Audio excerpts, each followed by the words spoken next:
Test. All right. Everyone hear me okay? Not too bad? All right? Success? How many developers and technicians does it take?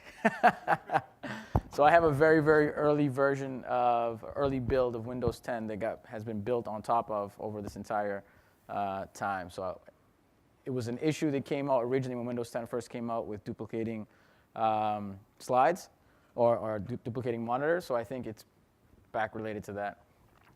But all right, so let's get started. Hello, thank you guys all for making it through almost the entire day. I know we have probably one session left after this. So I'll make this as fun, as exciting as we possibly can. This is Managing Enterprise and Consumer Identity with Azure AD. My name is Nick Pinheiro. I'm a cloud and software architect in what we call the Azure Applications COE out of the United States. So the COE is the Circle of Excellence. What that basically means is we take on some of the more challenging Azure-based projects that come on our desk. So we just finished up a few pretty fun projects. We worked on the Rio Olympics, the web app and the web API for that. We worked on one particular solution that I'm going to bring up today, which is Imagine Care. It's called an Imagine Care app, which kind of changes the way we look at health and wellness moving forward, which is a completely cross-platform IoT solution, all based out of Azure as well, with identity built into it as well. All right. So as I mentioned, cloud and software architect. I'm the modern apps global domain. My focus areas are PaaS, so platform as a service, web, mobile, API apps, logic apps, etc. Most recently have been kind of integrating what I've been working on with Microsoft Flow, which is previously released, as well as Power Apps. Okay. I work a lot on SaaS solutions, but SaaS solutions, custom SaaS solutions that we build for customers rather than our Office 365 or Dynamics SaaS solutions that we provide. And then I do a lot with Facebook app development as well. Tomorrow, the second to last session of the day as well, I have a different session called Facebook Development with ASP.NET and Azure. So that's kind of a summary of a book that's coming out that a few of us are working on. So it's a pretty cool session, a lot of great topics there as well. If you want to take down any of my contact information, next week we are making the code that is associated with this deck available. We were waiting for approval for the IP that we had built out for this solution to be able to release it out, and it'll make more sense as we go through the deck. So I will be tweeting it out and sending out a broadcast email. So on my web address, nick-pinheiro.com, you'll be able to subscribe there and get an email, and I'll be sending out the full solution for what I'm going to be presenting today.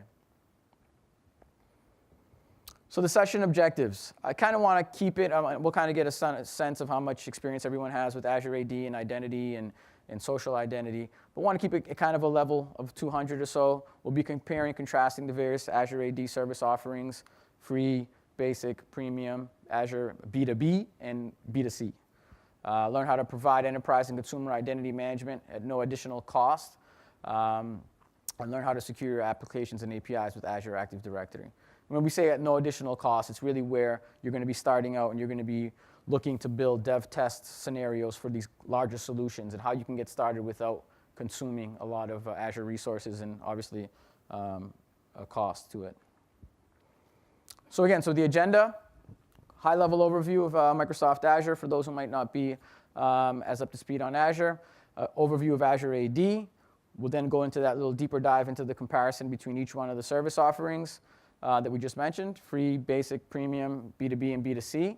And then we'll start diving down a little deeper for the developer and look at the Graph API, how to create application objects in Azure AD, how to secure not only your applications but your API apps as well, and how to have your own OAuth provider for your APIs and applications. And then we'll actually talk about getting started with Azure AD for consumer identity without having to use Azure B2C. Okay? And then identity management. So how to use that methodology to create full enrollment, login, a forgot password, reset password mechanism for your solution. So Azure. So these are some of the marketing slides that we kind of have to include for everyone to make sure everyone's kind of level set on where we are. How many people here work with Azure today? Nice. Awesome. Great. So I'll kind of go through these slides pretty quick. So these are just some slides that just came out recently that we've been showing. This is kind of the past story of Azure. You've probably seen these any one of these 4 diagrams at one given time or another.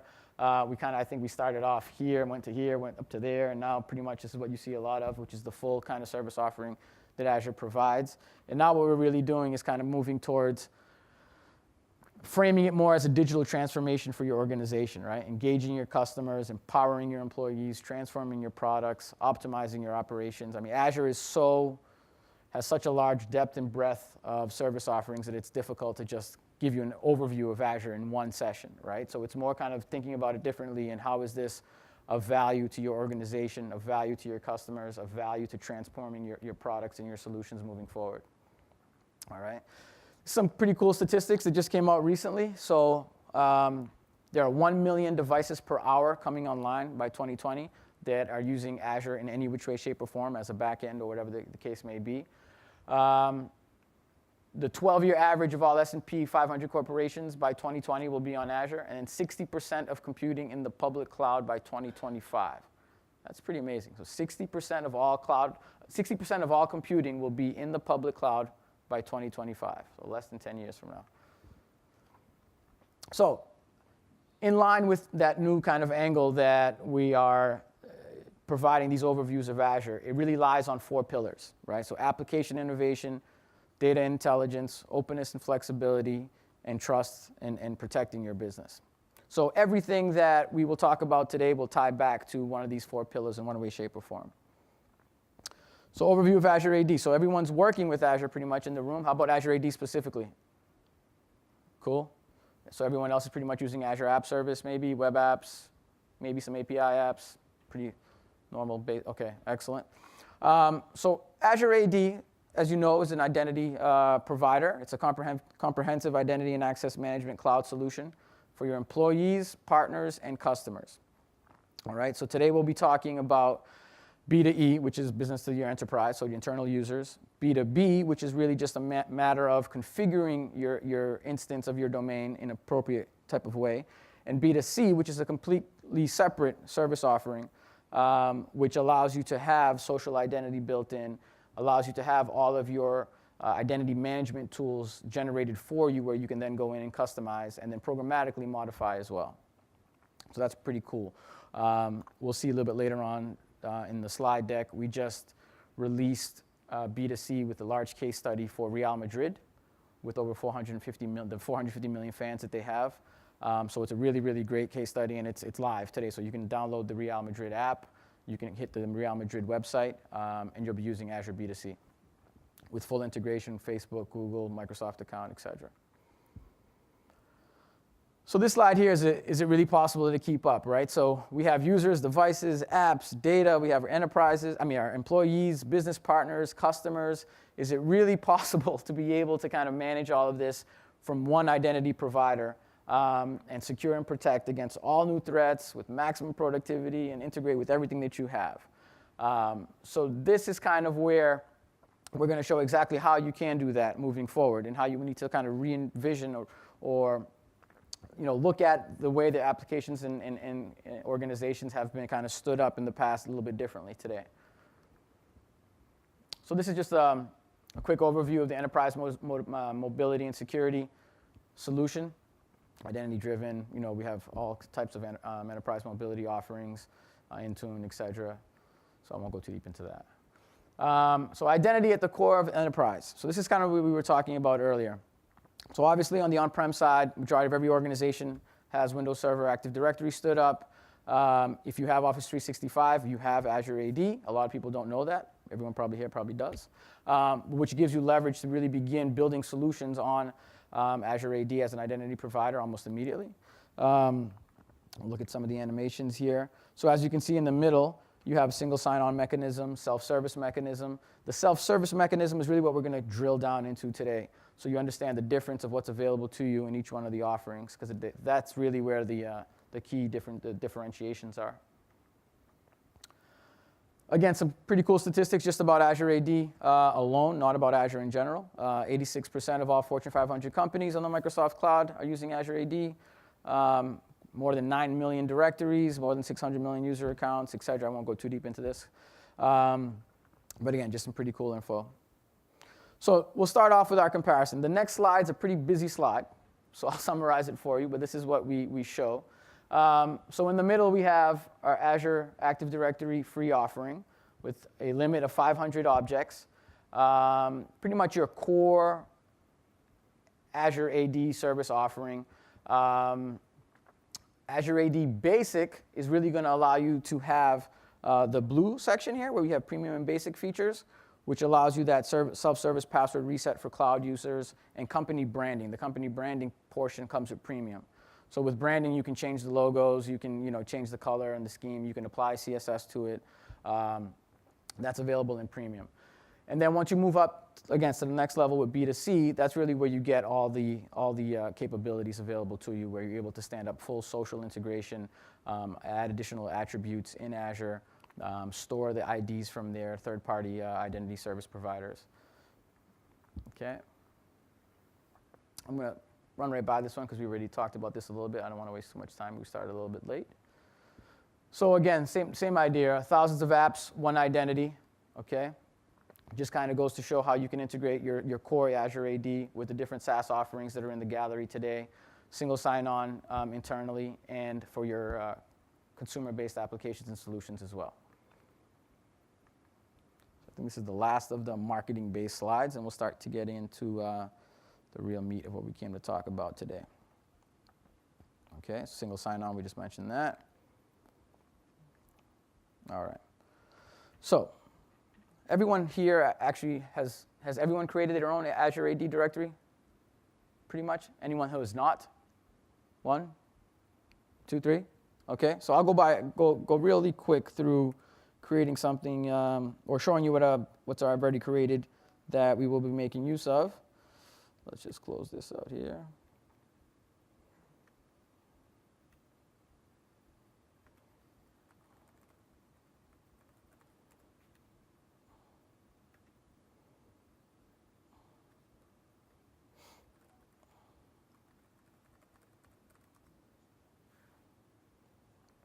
So I've already gone ahead and created a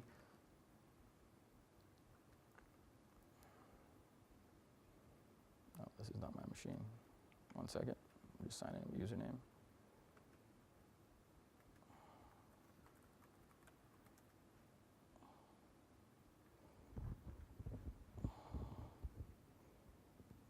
So we have the multi-factor auth set up, so this will send a message to my phone for me to authenticate.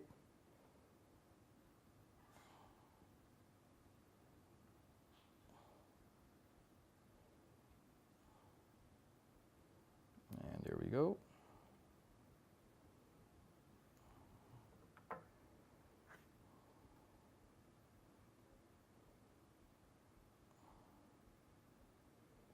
So I've created a fictitious domain already for NDC, for example, and I'm going to show the differentiation between creating just a core Azure AD instance and an Azure B2C instance. So if we just go to browse all our offerings here, we go to Azure Active Directory. It's going to take us to the classic portal.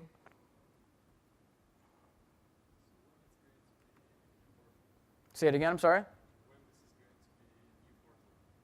Oh, on the new portal? I've heard that it's in the next quarter, that it's coming into the new portal, yep. So a few of us already have it in our subscriptions.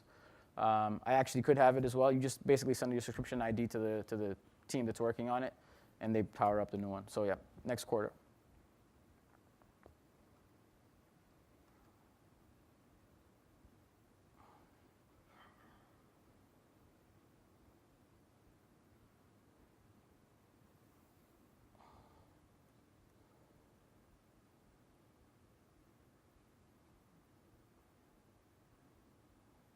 All right, here we go.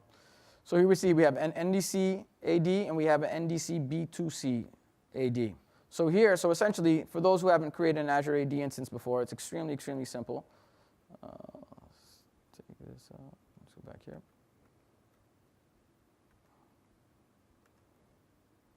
Okay, so you just come in here basically. You're going to go into New. You're going to select Directory, App Services Directory, a quick create. Basically assign a name. I'm sorry, we're not on that. Getting used to a machine that's not mine. There we go, custom create. So basically just assigning a name, which I gave NDC. The domain name is ndcsydney.onmicrosoft.com, and then I assigned a country or region of Australia. Here is where you would select whether or not you want a B2C directory. That's automatically going to add all the different attributes that you'll need to store information from your social identity providers, as well as the additional attributes that are available to you and that you can augment as well programmatically. So here we've already done this. So what we're going to do as well, we'll see that I just created a simple user for myself, Nick at ndcsydney.onmicrosoft.com.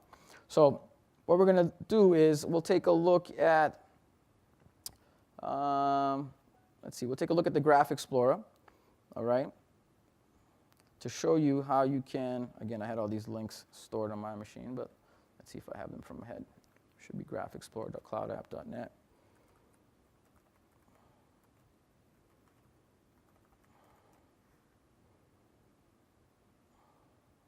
Okay. So here, this is our basic Graph Explorer for the Graph API of Azure AD. I could go in here, sign in with an account that I already created. So for example, my Nick account that I just created.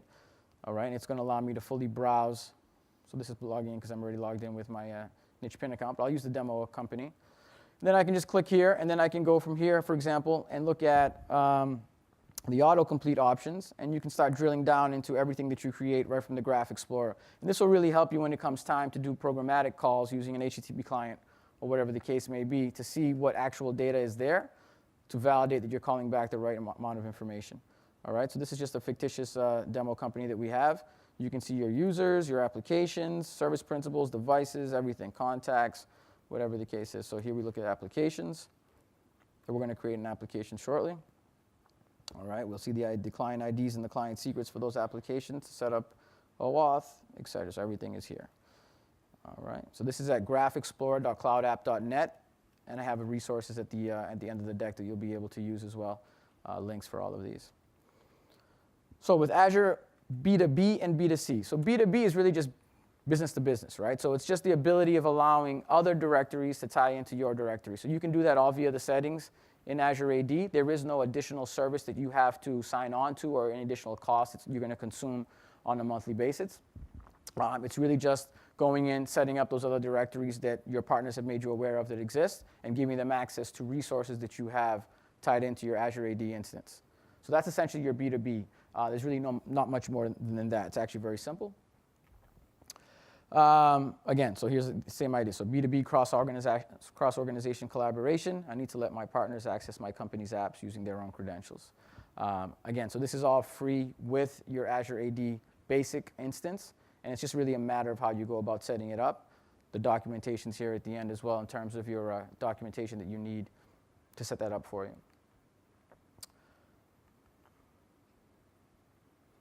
Okay, so here is B2C. So you see at the bottom, I was mentioning the case study that was done, and this basically says that by using Azure AD B2C, we were able to build a fully customized login page without having to build custom code, and with a Microsoft solution in place, we alleviated our concerns about security, data breaches, and scalability.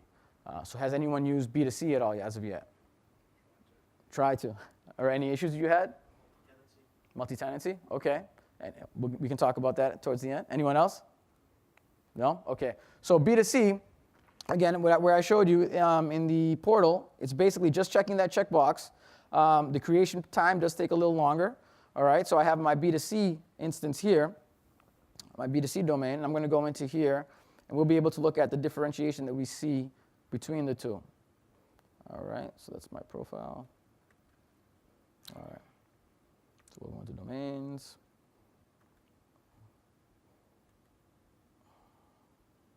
Okay.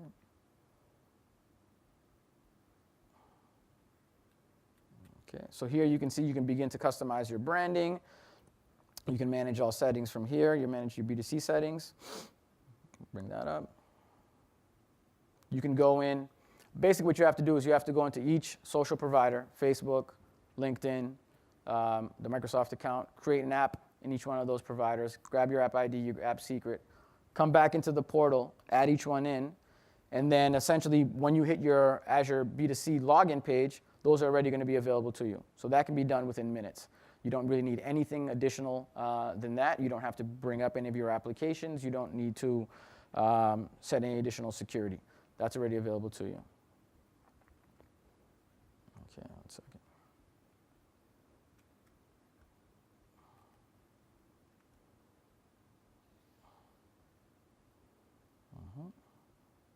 Good.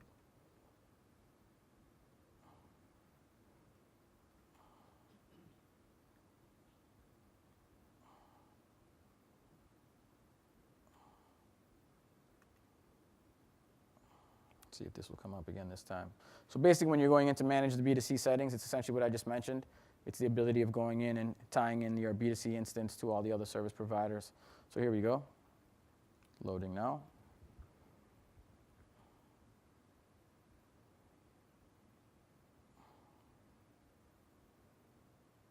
Okay. So if you go into identity providers, okay. So let's click on Add. You can just basically name whatever identity provider you're going to be using. So if it's going to be Facebook, you can name it Facebook. Or if you have any naming convention that's specific to your organization that you want to stick to, you can do so there. But here you go into your identity provider type. You're going to select your Facebook, for example. Once that's selected, you come in here, say OK to save it, and you simply enter your client ID and client secret. And that follows through to each one of the additional social providers as well. So that's really, again, without going, we're going to be going a little deeper, but in order to get B2C stood up, that's really all that you need. In terms of consumption and pricing, there is a limit of up to 50,000 users is completely for free on B2C. So you can start today and enable any type of application, and with the number of users that you have in your instance cannot surpass 50,000. Once it does, then it begins to get charged. So it's pretty cool. Before, when it first came out, it's still in preview, but the first preview was $50 a month flat. So that has changed since. So you can start this today. So what we're going to be looking at, though, specifically is a different scenario where, let me power this back up. Okay, here's the Real Madrid case study and the solution that we deployed. So here you'll see on the left is their Azure B2C instance. If you look at the URL, you can see their domain name there. All right, so it's realmdr.microsoft.com. So that just automatically gets powered up for them. They've completely customized their login page, which you can do, and they're currently using Facebook and Google as alternative social providers. This is the mobile interface. Again, this is a completely custom iOS app that you're seeing here, but same idea. You create your views and tie them into your B2C login, and it's up and running for you. It's actually quite simple. And this is just their client ID and the scopes that they've requested for Facebook, so the permissions of data that they've requested in Facebook. So here they're requesting the public profile and the user's email address. And then they can capture that information, and then that'll be brought back into B2C, and they can store it in B2C or store it in an external data source. What is the first provider? Oh, the fourth. Oh, here. So they only have Facebook, Google. This is core Azure AD, and that was it. Where do you see a fourth? I'm sorry. No, not fourth. The default. So they've got user accounts on Azure AD. Yeah. So default, yes, they have user accounts on Azure AD. Correct. So that's how B2C works. So B2C, you're tied to your own AD domain that you have there. So you can create accounts. Everyone, all the accounts actually get created in AD. What happens is when they select Facebook, it goes off to Facebook, grabs the /me, what's called the /me endpoint of their Graph API, grabs the user's data, which includes the public profile that they're requesting here, includes first name, last name. If you want email address, it's an additional scope. And we'll look at the scopes in a little bit that you have to request. But in the public profile, you get first name, last name, nickname, the profile picture, and gender. That's by default. So what happens is, if someone comes here, clicks on Facebook, it goes through. B2C does the actual OAuth handshake, validates that it's that user. So if they click on Facebook and they have not logged into Real Madrid yet, they're going to get this pop up. It's going to say, OK, continue as Nick. The reply URL that's set in Azure AD B2C will eventually return them back to the homepage of Real Madrid, now logged in. and then they already have access to that user's information, and they can call the Graph API with the access token that they received at any point in time from within their solution. And that's stored in Azure B2C. So you can store it anywhere you want, but a lot of people just opt to store it there. Make sense? Another question? Sure. Yeah, so this might be a bit historic, but the way things like passport Yeah. used to get like I think it's called a food or something like that. Is it the same principle that you get back some sort of, I hear you say a token, Right. and you get back a token, and then you would say, and then you'd keep a database entry in your own system which said that this PUID maps, and I've got some additional metadata about that, and that links, so when they come in via Facebook or Google or whatever, I'm going to get that same PUID and then I map it into my system. Is that the Right. kind of the So idea? so the OAuth 2.0 handshake process works as follows. You go and you initially hit your Facebook login with a code. Okay, this is a long string that validates, okay, this is an official request that's coming in from an application that we know of. So here's the code. Now once you have the code and the user actually passes here, now you can change that code for an access token. The access token has a time to live. The Facebook ones, I believe, are 24 hours. Okay, and then you can request an extended access token that lasts up to 60 days for Facebook. Okay. Now, the access token should or should not be persisted. It's upon you and what the policies of the solution you're building as to whether or not you want to persist them and store them in Azure AD or in a third-party, storage provider, SQL Azure or whatever. So in your code, if you just stick with what Azure B2C gives you, you'll get the 24-hour access token, which will give you access to this user information for Facebook. Make sense? But if you're going to need that information for a longer term, then from within your solution, so for example, let's say here if they wanted to, they could say, after the user signs in, comes back, I have an access token, now I can request an extended access token. But that's on your end. That's on the end of your solution to request. Make sense? And then with that extended access token for 60 days, you can always call the Graph API endpoints of Facebook to access this information so that you have the latest and greatest. Okay, so in this kind of thing, you'd never have the concept of persisting your own data about that user. You'd always reach out to the graph.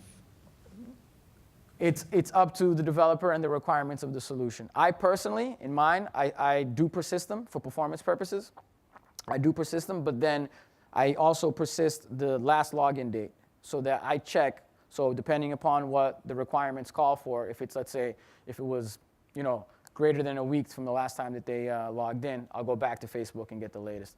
And you just run a job and just get rid of the old stale data. Exactly. And it's really up to you if you want to do that or not. The information typically that you're requesting here is the core user information. First name, last name, email address, the profile picture. The profile picture is a URL that will always go to their profile picture. It's not like if I have a profile picture today and I change it tomorrow, it's still going to be the same URL that their API gives you.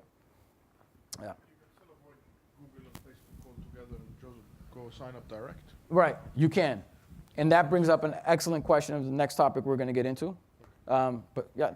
Sorry. No, this is great. I'd rather questions during the session rather than You may get onto this. not being able to answer. Okay, so we've got a government portal which Sure. has got health information in it. Yep. And it's got my health record on there. So I'm authenticating using Facebook. How am I going to be able to associate that back to my government record? Awesome. So when I was saying that all the information eventually goes back to Azure AD, what happens is you get a UPN that's created behind the scenes in Azure AD for this Facebook user. Okay? And that Facebook ID gets mapped with that UPN. And that is persistent. That's persistent. The Facebook ID is not going to change. Your UPN is not going to change for that user. So then I would go and put a key in my database, which is by UPN. Exactly. Yep. Okay, Yep. that's so the UPN is kind of the old PUID, I think it's. Exactly. Yeah. Okay, cool. I understand that. That's Yep. great. Any other questions before we move a little further in? Over here.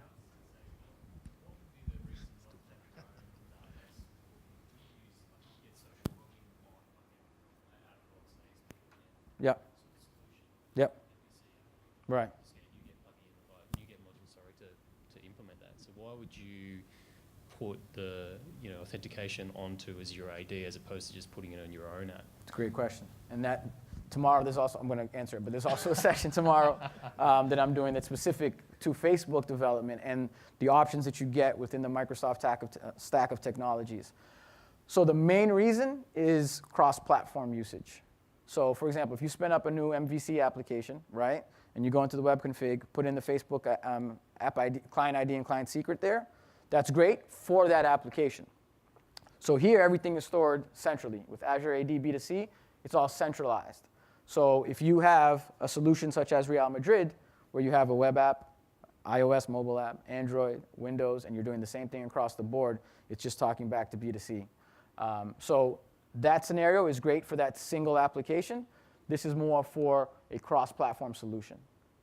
What about if you had a single API as your authentication endpoint? So instead of MVC, you had your own web API endpoint that does authentication for all of your apps, effectively doing the same thing. And that's exactly what we did for another solution that I'm going to talk about shortly. Okay. We created an API app in Azure AD that had, using ADAL, so Active Directory authentication, the .NET library, so used ADAL along with the Azure AD Graph API. So we had methods within our API app that did the login, requested the access token from Azure AD, requested a refresh token such that it's called in Azure AD. So you can do it all. You can put your data logic layer in front of everything else if you'd like to. So this kind of strips that away from you to give you a very simple way to get up and running. Okay. But yes, that's definitely one way that the majority of organizations are going with. Yeah. So with the refresh token, it's a little bit different. So let's say you have your own API app. You want to secure the API itself. Okay? So you want to create an application object in Azure AD. You say, I have this API, but I want to secure the endpoints of the API so that no one can call it directly and just be able to call a payload. Okay? So what typically happens is you might be in the app. This particular app was an IoT-based app, which would pull vital information that was coming from the Microsoft band via Bluetooth over to the iOS app up to the cloud. So that app runs in the background. So the token that you get when you have your own OAuth provider in Azure AD is for 60 minutes, so 1 hour. So because this was an ongoing thing, it would check the expiration date and time of your current access token, and if they had surpassed, it would call a refresh token. All behind the scenes, and the user would be completely unaware it's happening. Yeah. And then that refresh token, again, is good for another hour, and that process just keeps going. So that's the equivalent of you having your own Graph API, right? So Facebook has theirs, Azure AD has theirs. Now your solution has its own as well, okay? And you want to secure that API. So that's why you would do that. Anything else? All right, we'll move on quickly. All right, so the Azure AD B2C Directory we already saw. I do want to show you one thing, though, as it relates to the attributes that we just talked about and storing those attributes and the Facebook ID, et cetera. So let me just bring that up. I think I already had this open. Okay. So if we just close this out, and let me see how I get there. So here we see user attributes. Okay. It's loading. Okay. So these are the user attributes that are available to you in B2C. Okay. And you can add custom user attributes as well and assign a particular data type to them. And as you scroll down here, we'll see right here, identity provider. Okay. So the social identity provider used by the user to access your application. So that's where their ID gets stored. So if they log in with Facebook, their Facebook ID gets stored at that attribute right there. So you always have that mapping already accomplished for you here without having to do it on your own. No. So it actually puts it into a JSON string, and they're in a, yeah. So you can deserialize it and see the Google one, see the Facebook one, et cetera. Yep. But you also have to make sure that in your logic, when a user does come in, that you're checking both IDs to see if there's anything related to it.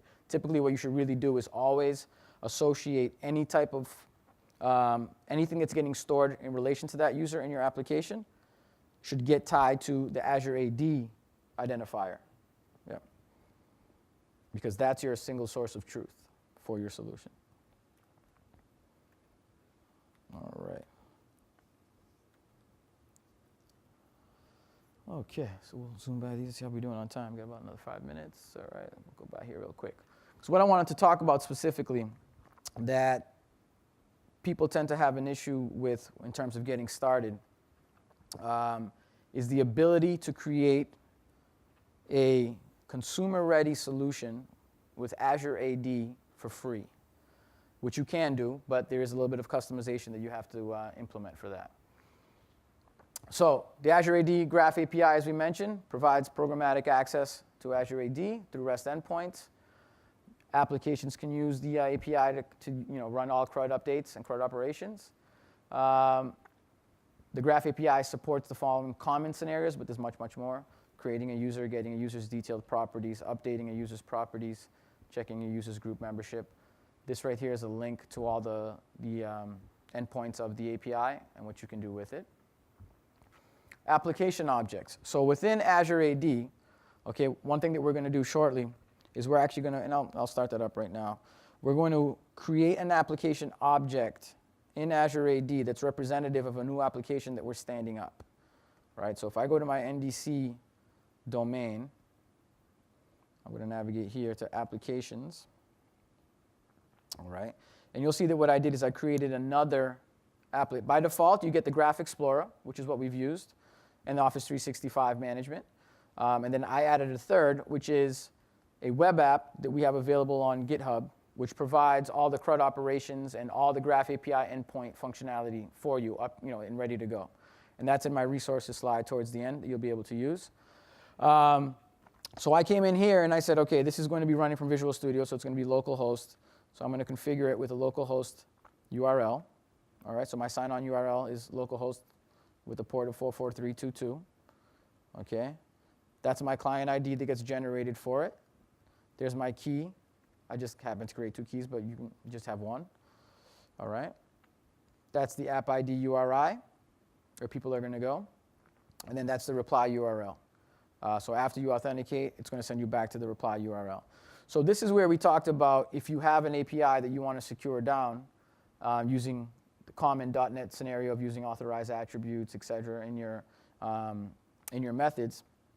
Basically here, I'm just securing access to Windows Azure AD so I can access Graph API from this application. But if I also wanted to give access to my own custom API in Azure that I have stored in my same subscription, I would basically come here, say add application. It would come up in my list of applications. I would add it, and then I would say what kind of access I wanted this application object to have to that API. So that when I'm doing things now from a programmatic perspective in the application, I'm doing it on behalf of this application object, right? Make sense? And I have an example which will make it a little bit clearer.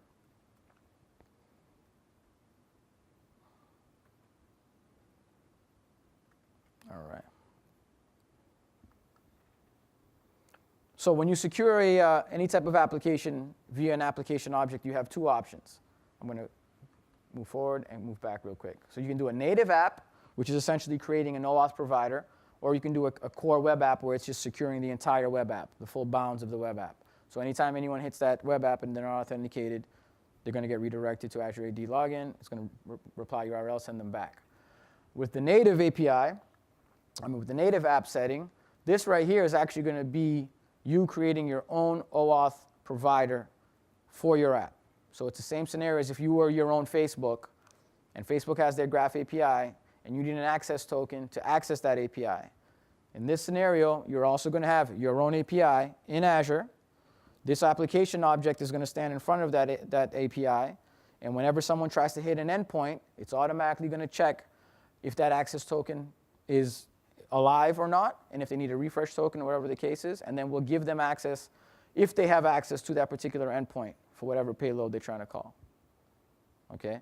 So again, Azure AD has its Graph API, Facebook has its Graph API, Google has theirs, but now you want to have your own as well for whatever reason, you have the combination of all the user profile properties that you're persisting in your data store, but now you want your partners to access that information.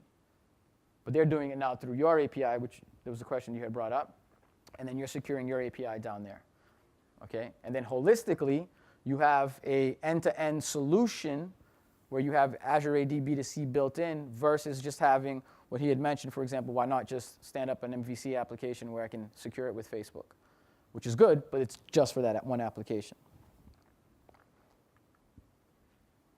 Okay, so right here is the link to the GitHub repo for the web application that I secured. I actually had the web application running on my machine in Visual Studio, but we had to switch machines because of monitor issues. But this will go out to all the attendees. So you can download it. Again, you just basically go in, add in your client ID and client secret for Azure AD, and then run it, and then it's completely functional for you, and you can run all Graph API CRUD operations against it. So we just talked about that. What I want to really talk about is this core limitation where for you to get started and create a solution completely for free using Azure AD Basic with social identity, allowing consumer-based accounts to come in, but you don't want to begin to incur charges. So that's a scenario that we encountered when we were building out a most recent solution for a large hospital or series of hospitals in the United States called Dartmouth-Hitchcock. And they were building a new solution called Imagine Care, which kind of changes the way we look at health and wellness, right? So it's all about the future of how any smartwatch will be able to send telemetry up to the cloud and then back down to physicians to be able to see your current state. What's your vitals looking like? What are your number of steps that you've run? What's your history over the last month looking like? Any Bluetooth devices that capture blood pressure and weight, etc. They all come in via the Apple Watch to the iOS app up to Azure. So they wanted to implement the solution, but B2C was already was still in preview, and they were kind of concerned with going on to it being in preview. So they wanted to use Azure AD Basic, but allow social identities and allow consumer-based accounts. So here you'll see if you try to create a new user in Azure AD via the portal, you can create a new user in your organization, a user with an existing Microsoft account, a user in another AD, or user in partner companies. But if you notice, you can't just create standard users. Like if I wanted to come in here and add Nick Pinheiro at companyx.com as a user with access to my AD, or to add a new user in, I couldn't do that. So the solution that we've come up with, and this is the code that we're going to be releasing that I mentioned earlier on in the session. This will be out next week. So it's called Getting Started with Azure AD Basic with Consumer Identities. And so what I'm going to do is run you through the process of how we went about creating it, so how we simulate the whole Azure B2C scenario in a free offering. Okay? So what do you do when you need a solution for dev test scenarios, or it can be for production? You want to release a beta version of a solution, or you want to release a production version of a solution for less than the 500,000 users, including external users, and your budget is limited, right? So this is the Imagine Care solution that I was talking about. Okay? So enrollment, basically what you do is, using the Azure AD Graph API, and you'll have a complete application that's associated with the solution as well. You'll be able to create a new user, and then what it does is, it generates that user principal name behind the scenes with the prefix of the user's email address and your Azure AD domain, right? So this is what your user was going to go and register on your site with, okay? In the background, it creates this, and it stores this as their email attribute, okay? The difference is, when they come in to log in now, the user's going to come in, be presented with login and password. So the user's going to come in and log in with their consumer-based account, right? So Nick Pinheiro at consumer.com. The logic of the solution looks up that UPN based on the entered email address, right? Because we have that mapping there now in the external data store. it also comes with an Azure database that automatically gets deployed out as well, and that data store does the mapping. So as you can see, it's a kind of a duplicate offering of Azure B2C, but it's more to allow you to build out dev test scenarios, publish out beta versions of your solution without beginning to consume B2C kind of costs.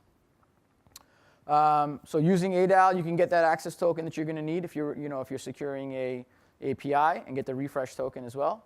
There's an associated API app. So the solution comes with a web app, an API app, a SQL Azure database. Obviously, you'll need an instance of Azure. A basic free instance of Azure is fine. And then your domain that's already built out, and all the directions will be there for building the domain if you haven't done so yet. And then the identity management. So how do you go about managing when a user forgets their password or whatever the case is? So it follows suit. So it's the same idea where on a forgot password operation, the user enters their consumer email address to the forgot password tool. The logic generates a unique identifier to manage the request. So that's just a GUID that will follow through that with that request all the way through. It looks up the UPN of the user based off of their entered email address. So now they have the UPN, okay? They have the password. Now they can actually authenticate to Azure AD, and that's what's actually they're authenticating with. But from the user perspective, they're logging in within a consumer account. They registered with a consumer-based account. Your profile is being stored in Azure AD Basic completely for free. So it's an excellent solution as you're preparing to go to B2C. If you want to send a user a reset password email, okay, one thing that is important, and this is really the kicker in this entire deck, this comes down to this PowerShell script. What it is that with Azure AD Basic, a user can change their own password using the self-service password tool. But in your own custom application, if you try to use the reset password endpoint of the Graph API, okay, because it's being done on the basis of your application object, you have to set this particular setting here where it basically gives company administrator to your Azure AD application object. So now that application object has complete access to all of those users and all the properties associated with them, including the password property. So it really comes all down to this. And this is the kind of nuts and bolts of it all. So this gets run immediately when you run the application and gets set for you.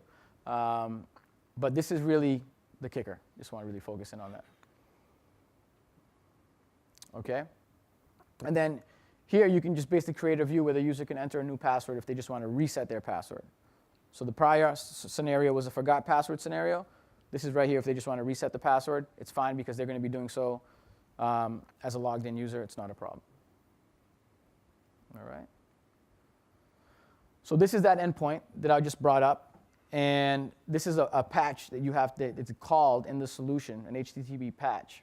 That's called to that endpoint and changes their password here. This is all encrypted, et cetera, but that's actually what's happening. In the JSON of their user profile property, you need to modify this. By default, you cannot without running that PowerShell script. So once you do, then you have the full capabilities of Azure B2C in a dev test type of scenario. So these are all the resources of everything I brought up.